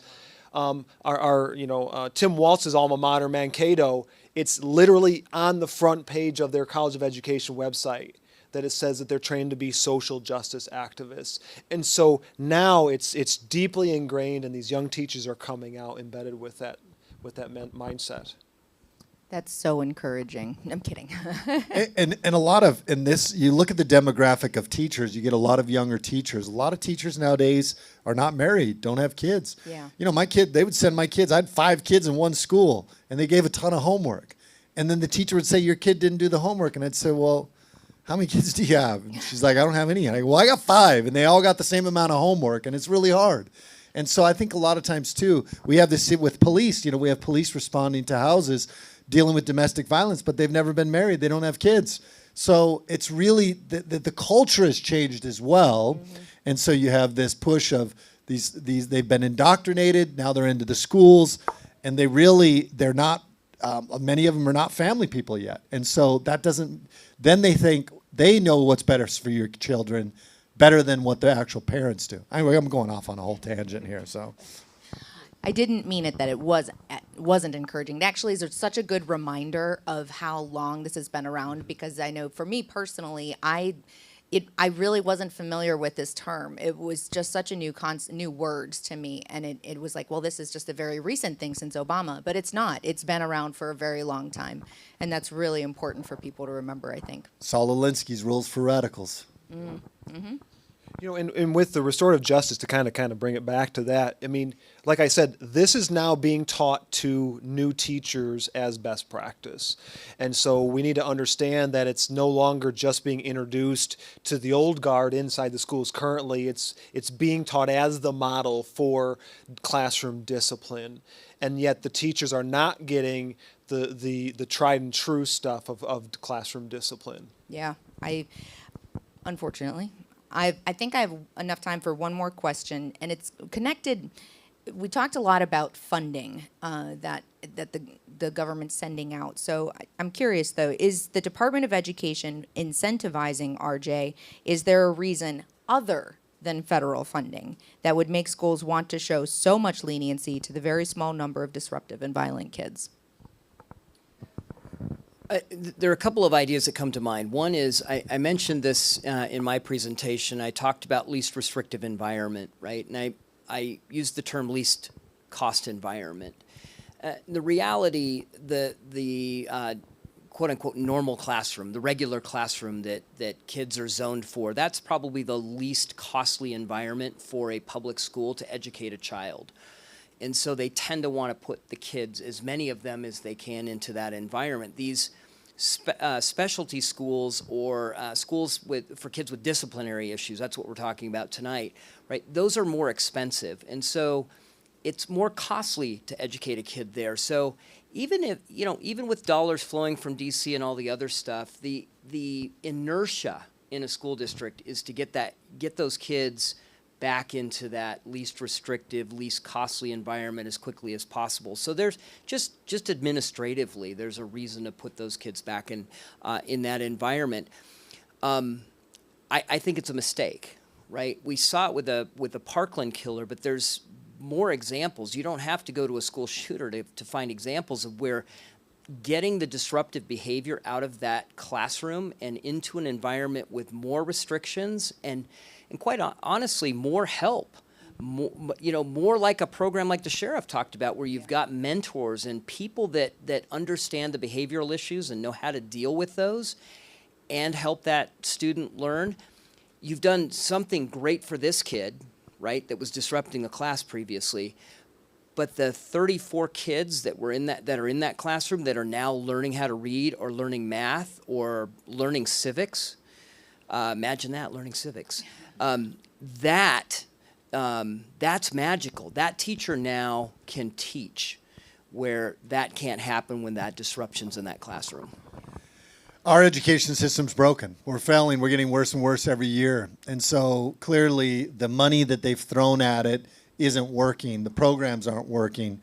I would much rather see money allocated to trade schools and giving these children, much like other countries do, an opportunity at the age of probably 14, instead of wasting time in school learning things that really are unapplicable in life. They're not even really teaching them how to start an LLC or a sole proprietorship. They don't know how to do Excel spreadsheets. They don't know how to do QuickBooks. All of these things are really what they should be teaching in school. And if we're not going to teach it in school, then let's let the parents and let's let the children take control of their education. And the way we do that is we incentivize trade schools and let kids get their education in different ways. To believe that all children can get a good education the same by doing it the same way is absolutely naive and really short-sighted. So having said that, I think that provides credence and it provides evidence to the fact that it's about money. Because if it wasn't about the money, we would be striving to make better educational opportunities for our children, but we're not. We're still doing it the same way. It's actually getting worse. The scores are getting worse. The children's education are getting worse. And we need to do an about face or we're going to be in real big trouble. I'd like to finish with the last school I worked at, there was a local nonprofit organization that was doing programming. They were just doing it for the boys at the moment, but what they would do is they very much like your program pre-active, where they would bring the boys after school. They'd help them do homework. They would feed them. I have some issues, but I understand that some kids just need that structure, and that was the point of it. And it was run by grown, responsible, good men, some of them godly men, and they mentored those young boys. They would do boxing with them. One of the kids was a national champion. And so the goal was very much the program you talked about. And I think we need to find more of those programs. And if they're not in your town, maybe we need to start talking about how we can get more of those going. And maybe that's where the money needs to go, is to some of those type of programs. And then what do we teach our kids? One of the things I do at our household is I constantly drum my young kids into make today better than yesterday. Constantly. Love that. And you can refine that even down to make right now, especially when you're dealing with preteens and teenagers, right? It's like, okay, how about right now? Make right now better than it was a minute ago. And if we start to teach our kids that, they're going to start to see the growth in themselves, and they're going to start to make that become automatic for themselves. And I did this with my college athletes. And we went from a first-year program never existing to a second-year program, 14-3, and on our way to the conference tournament until COVID, of course, shut us down. But they bought into that messaging, and they bought into it in their head. And with a freshman and sophomore team, we were beating ranked varsity teams. That's awesome. Did you? Look, our kids are far more capable than we give them credit for, and I think the factory model that we see is it's so early 20th century, right? It really, that's when it was developed. It's not the model that works in the modern society. It's not what our kids need.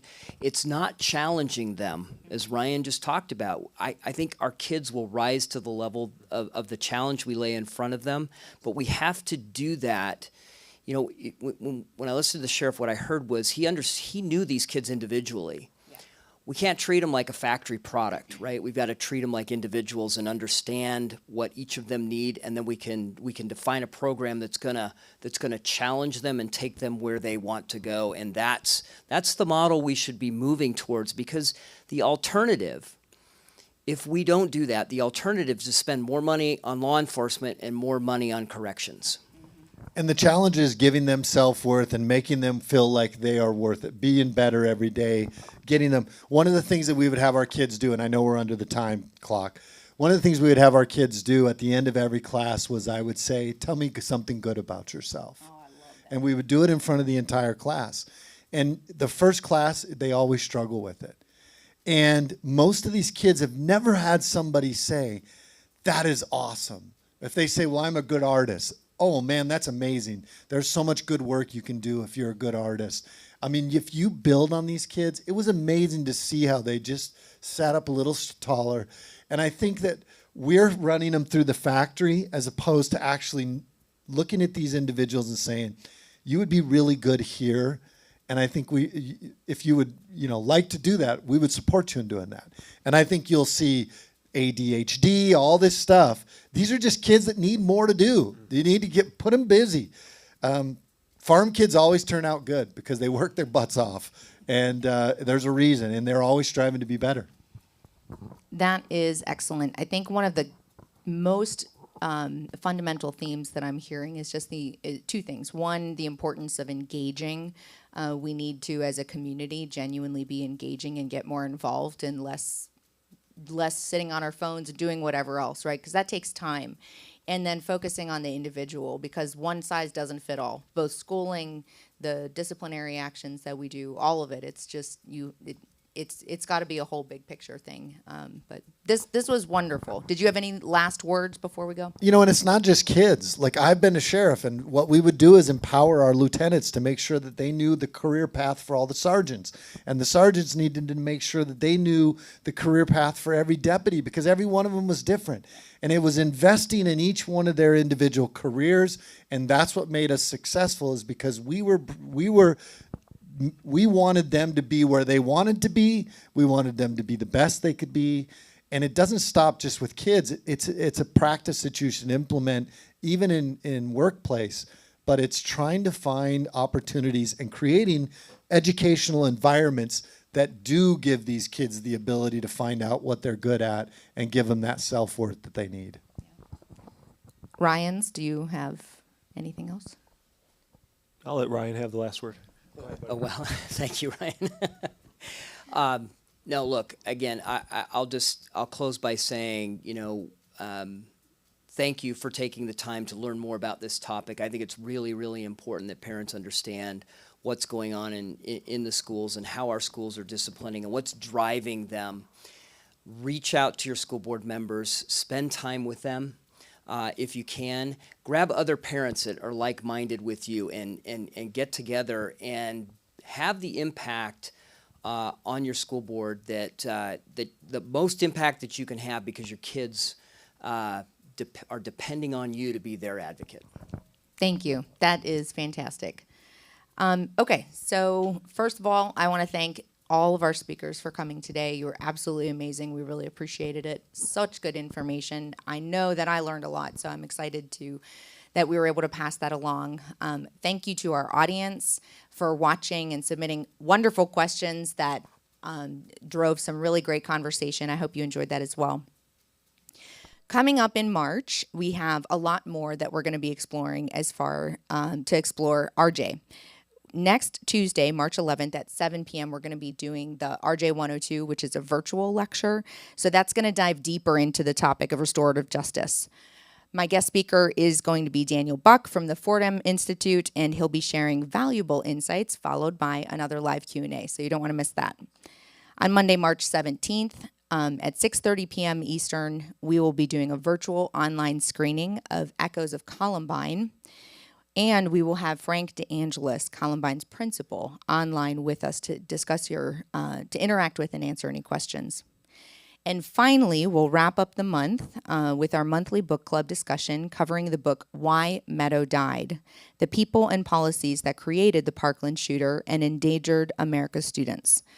The book club is on Tuesday, March 25th at 1 p.m. Eastern. And we will be joined by Andrew Pollock, the co-author and father of Meadow Pollock, one of the 17 killed in what has been called the most avoidable mass shooting. So you definitely do not want to miss that. That book is absolutely, absolutely incredible. That pretty much wraps it up as far as this evening. Thank you all very, very much. If you would like to support M4LU, you can check us out to donate online at m4lu.org. You can also find our upcoming topics and resource in the resource library. There will be toolkits for each of the topics that we're presenting on. And stay tuned because we have a lot of really good stuff coming. Have a great night.